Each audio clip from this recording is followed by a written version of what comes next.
A brief history of the bicycle is long. Many people believe that the first ever cycle was introduced in the 16th century with the sketches drawn in 1493 by Leonardo da Vinci. It was, however, a myth. In fact, the history of bikes started in 1817 and came with lots of interesting facts. It's a little more complicated than we all might think it is. Indeed, many significant developments were made over time, and now we have a very different version of a bike than the old ones. Well, this video is all about a brief history of the bikes. To make things understandable, we've arranged the significant developments and significant events in the order they happened. So, let's get started.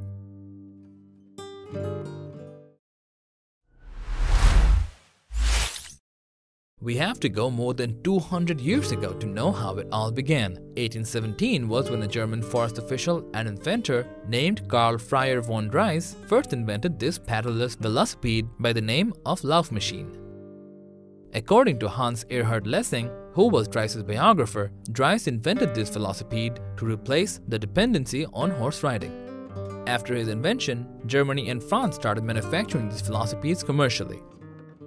However, they had a hefty price tag of 40 guilders, which was expensive for everyday people. As a result, it did not go well despite lots of interest.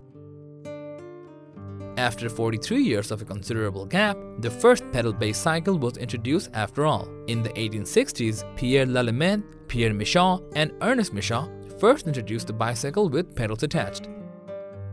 And 9 years later, in 1869, a Frenchman named Eugene Meyer first invented the wire-spoke tension wheel and produced a classic bicycle with a more refined version than the previous one.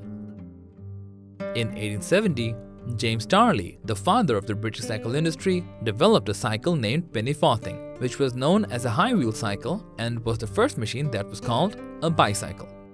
The penny farthing name comes from the British penny and farthing coins. This penny farthing featured a higher wheel than other normal velocipedes, which is why they had more speed and less safety. As the rider was high up in the air and traveling at an incredible speed, it seemed not very convenient for the rider, even deadly in some cases, because if a rider hits the wrong spot on the road, he could face dangerous falls and serious crashes.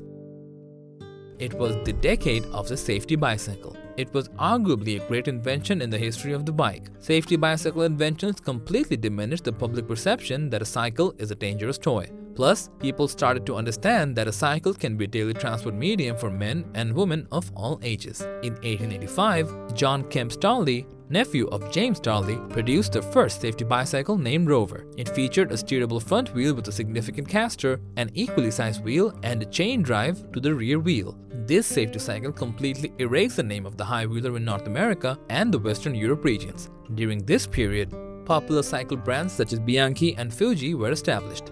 Meanwhile, on the 10th October 1889, African inventor Isaac R. Johnson registered his patent for a folding bicycle which is highly used in the modern bicycle industry. At that time, the industry started manufacturing step-through frames for ladies to easily mount and ride the bikes with the dresses and skirts.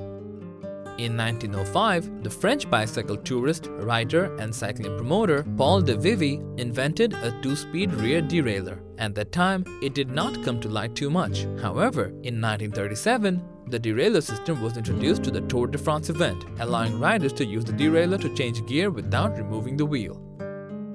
Infantry soldiers used to employ bicycles for maneuvering on the battlefields. Large bodies of troops could be easily moved with the help of bikes. Bicycles were more popular instead of horses because horses needed food and trucks needed fuel along with good road conditions. So, using a bike was the more viable option here, and this battlefield use became frequent after the term safety bicycle became popular in Europe in the late 19th century. Before World War I, military cyclists acted as a feasible alternative to horse-mounted troops because they were simple, silent, and required less maintenance than motorized vehicles. The Dutch and the Belgian armies, the Italian Bersaglieri, the United States Army, the French Land Infantry and Chasseur Battalion, the Imperial Russian Gendarmerie, even the Swiss Army found bicycles helpful in rough road conditions where horses couldn't be used. During World War I, the cycle-mounted infantry, ambulance carriers, messengers, etc. were extensively used by all the military. Italy used bicycles with the light infantry units until the end of World War I. Because cars, trucks, or bigger vehicles aren't meant for rugged terrains and steep road conditions. Besides, these human-powered cycles were the only way of communication, logistics support, and reinforcement purposes. In fact, military-issued bicycles were as important as guns and uniforms to British soldiers. Apart from that, the German army also had cyclist companies in the divisions like the British Army. Multiple-speed bicycles were widely popular. Paratroopers used these cycles for transportation even though they were used as bomber bikes. In fact, the term bomber bikes had come into this period. Plus, in the 1937 invasion of China, Japan employed some 50,000 bicycle troops. Besides, the Finnish, Swedish, Polish, and German armies also used bicycles during this war, like World War I. The Swedish military used the M42, a one-speed roadster for multi-purpose. At that point in time, M42 was very popular among Swedish students until 1970. From 1900 to 1910, when the motor car industry started booming, the cycle industry started losing market share from the transportation sector in many parts of the world. In Chicago, many smaller bike manufacturing companies were absorbed by larger firms or went bankrupt. Only 12 companies could sustain this stage. Moreover, in the USA, people considered bikes as a children's activity at that time. However, it did not lose its appeal in the European market, where people used bikes as an adult task. Bicycle racing, commuting, and cycle touring became very popular.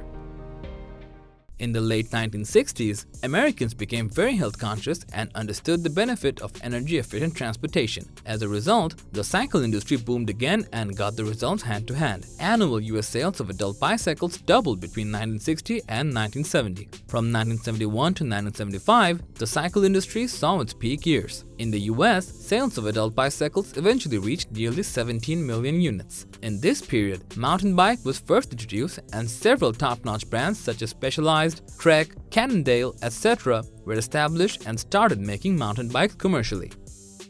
The modern bike comes with a lot of innovation and high configuration. There are more than 20 different types of bikes such as electric commuter bikes, mountain bikes, gravel bikes, and many special purpose ones. They are very lightweight, fast, and ensure excellent comfort on any surfaces. Besides, the innovation of e-bikes is the new addition of this industry that diminishes the efforts of biking. Earlier this decade, many prominent automobile brands such as YAMAHA, Jeep, and Skoda are launching several innovative electric assist bikes. Apart from that, many innovations such as hydraulic disc brakes, electric shifters, clipless pedals, and many more are changing the whole cycling industry. Certainly, almost with a guaranteed certainty, we predict that more innovation will come in the future and change the whole cycling industry as it happened long ago.